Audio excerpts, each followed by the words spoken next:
Hey everybody, it's me Spencer with the Itch Network, and I'm here to do the first 10 hours impression of Octopath Traveler. Octopath Traveler, it's for the Switch. It just came out on Friday. Oh, dates, whatever. It came out when it came out. It won't matter in a little bit. But Octopath Traveler is an RPG by Square Enix. It's from the team that did Bravely Second and Bravely Default. I say Bravely Second first because I played Bravely Second. I didn't actually play Bravely Default. My loss, I'm sure. I heard that the second half was rough, so I never ventured that way. If you know what those games are and you've played them, you'll know that it's very class-based, grind-heavy. So you're trying to grind out different classes that you want to customize your characters with. This game does take some of that going forward with it, at least from what I played. There's obviously eight because it's Octopath. There's 8 different classes you can play, and they're not really classes, they're actually characters that are, you have a warrior, you have a cleric, you have a mage, which is called a scholar, you have a merchant, you have a hunter, oh geez, as you can see, oh, you have an alchemist, we're getting to it, you have a dancer, come on, let's finish out the 8. Oh, what's the other one? And a rogue, a thief. That's the 8. Got them all. I've played the first stories of all of them, and I'll explain what that means in a second. But so I've gotten a chance to dabble in each one. I think the ones I like the most and that I want as my normal party is the scholar, the warrior, the cleric, and oddly enough, the alchemist. I don't usually go that route, but in this game they hit really hard with an axe. I'm not sure why that is, but he's been really effective so far. So in Octopath Traveler, you have these 8 different characters that go on their own journeys. So they're all separate from the other characters in a really strange fashion, because you'll join up their party and you'll do their quests, but they're not in any of the cutscenes. Obviously, this is a Super Nintendo inspired RPG. If you've seen it at all, you see the artwork is very 16-bit. At least for the characters, the environments are kind of that, except they blend into 3D to 2D. So you can walk, forward, backwards, and it blurs things in the foreground. It's looking weird on the camera. Foreground and background. To make a really cool looking effect. It looks really nice. I will say it's a bit muddy, and I don't know what it is, but playing it on the big screen, because obviously it's on a Switch, you can go from tablet to big screen. Playing it on the big screen, it really highlights the spritiness of the characters, and I don't know how much, it's a little too spritey, I think, but if it's going for the classic look, then it has to. So you're damned if you do, you're damned if you don't on that. But overall, it looks really good. But yeah, I played through the first stories, and the characters don't really appear in each other's cutscenes. So it's a little bit jarring. And honestly, the stories that they are, at least so far, are really, really basic. You can imagine that any traditional turn-based RPG that was released on the Super Nintendo could start with any one of these stories. And I think that's how they planned it out, is to make it as accessible and simple as possible.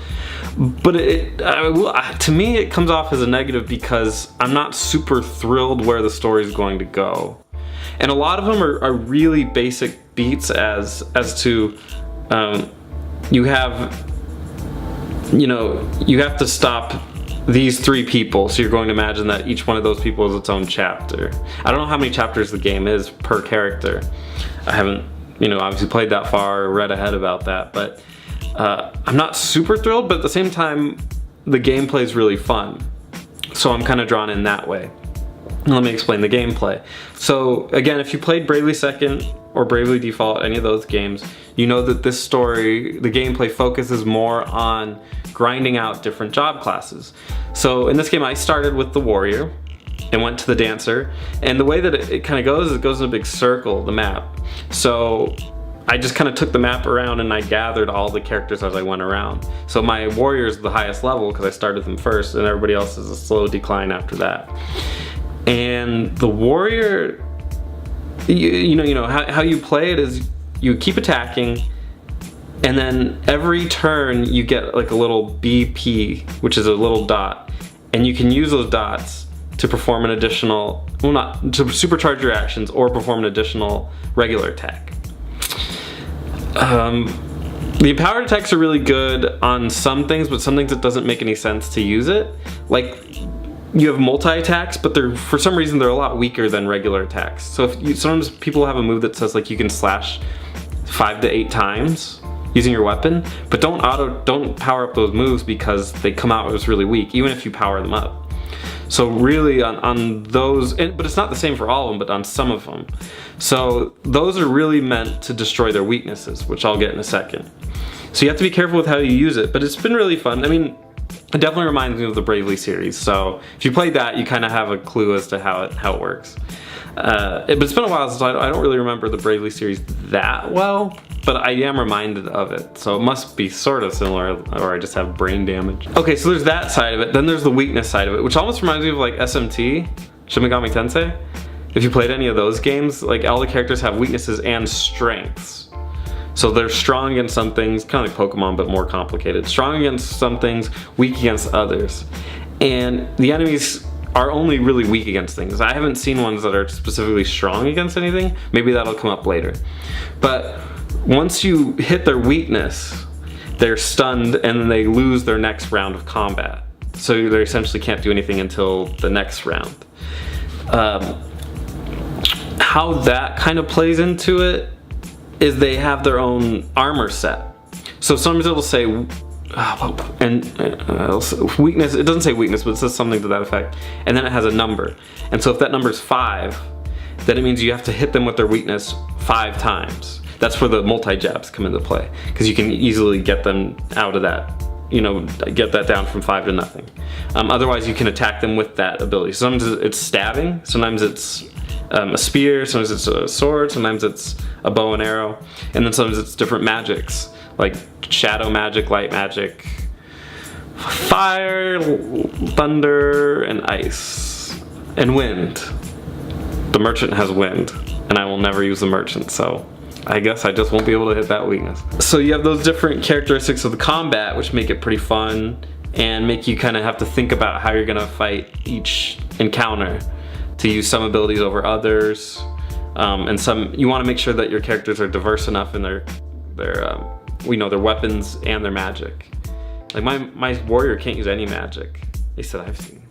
Maybe later, maybe they can go into more complicated classes later. I would imagine, because I almost maxed out his stat sheet, so I'm curious where he goes if he classes up or something. But that'll be in the next, the final review. I'll be able to answer that question. But yeah, as opposed to where the characters are, you can upgrade their skills and then their support skills. So their skills are, like hit them really hard with your sword. I think cross slash is one of my warrior's ones. And then you have different, status effect changes. You can make yourself stronger physically or defensively. And then the dancers have their own moves. Everybody has their own moves, obviously. And it goes 30 skill points, 100 skill points, 1,000 or 500? Maybe even both, and then 3,000. My warrior just hit the 3,000 one, and which was the last one, maybe? And then there's a question mark thing. Anyway, more answers later on. And then that's how you progress the character. So that's basically the gameplay of it. It's pretty fun. The maps are fun to explore. There's treasure chests everywhere. You just gotta go off the beaten path a little bit and you'll find it. It's very grind heavy, but I think that's on purpose. I like it. And then, yeah, I like the graphics. The sound is pretty decent. The voice acting is bleh. There's no memorable characters, but this is a Super Nintendo inspired RPG, so there wasn't any voice acting anyway. So at least you get something.